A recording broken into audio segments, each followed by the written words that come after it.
I knew my grandmother was dead. I just didn't know she was waiting. The first thing you should understand about her: she was never religious. No church, no prayers, no crosses. But she believed in rules. Rules about doors. Rules about names. Rules about never reading things out loud, especially from books. That book, she carried it everywhere. A thick black notebook wrapped in cracked leather. No title, no author. When I was a kid, I asked her what it was.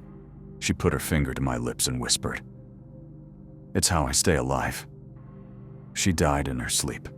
No struggle, no pain, just gone. At the funeral, I remember the weight of the book in my hands, heavier than it should have been. Warm. I placed it inside the coffin myself, under her folded hands. I remember thinking, good, it ends with her. They closed the lid. I heard something knock from the inside. Once. I told myself it was the wood settling. 2 months later, I went back to her apartment. Everything was exactly as she left it. Shoes by the door, cup on the counter, curtains half drawn. But the smell was wrong. Not decay. Old paper. And the book was on the kitchen table. Perfectly centered. I didn't scream. I just stared. Because I remembered. I remembered lowering her into the ground. I remembered the sound of dirt hitting the coffin. I remembered leaving the book with her. My hand shook as I touched it. It was warm. Inside, the pages were filled with symbols, not ink. Scratches. Deep. Violent. Some pages were stained dark, not spilled. Soaked. Near the back, the writing changed, more frantic, more desperate. And on a very last page, one word, carved so deep the paper tore. Key. The night I dreamed of her. She stood in the hallway, bent. Her skin was gray and wet. Her mouth smiled too wide. "You found it," she whispered. I woke up choking. The book was open on my chest. New writing filled the page. Instructions. A ritual. I told myself it was grief. I gathered the candles anyway. Salt. A mirror. And a word. The key.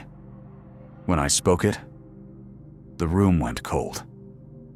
The mirror darkened, and something pushed through. It wore her face. But it wasn't her. Her skin sagged like rotting fruit. Her eyes were wrong, too deep, too aware. "You let me rot alone," it said. It didn't walk. It dragged itself across the floor. People started dying. The neighbor downstairs, found twisted in his bed. The woman from the pharmacy, dead behind the counter. Their bodies rotted in hours. The book changed every night. New names. New dates. One phrase over and over. A life for a life. I tried to burn the book. It didn't burn. I tried to tear it.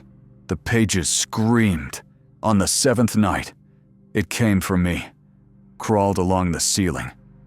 Dripping. "You owe me," it said. I ran. The door slammed shut. The book fell open. Another word. Lock. I screamed it. The candles exploded. The mirror shattered. The thing screamed. Not in pain. In rage. I woke up in a hospital. No book. No fire. No damage. They said I was alone. They're wrong. Because sometimes I hear pages turning. And something whispering. "You still have the key."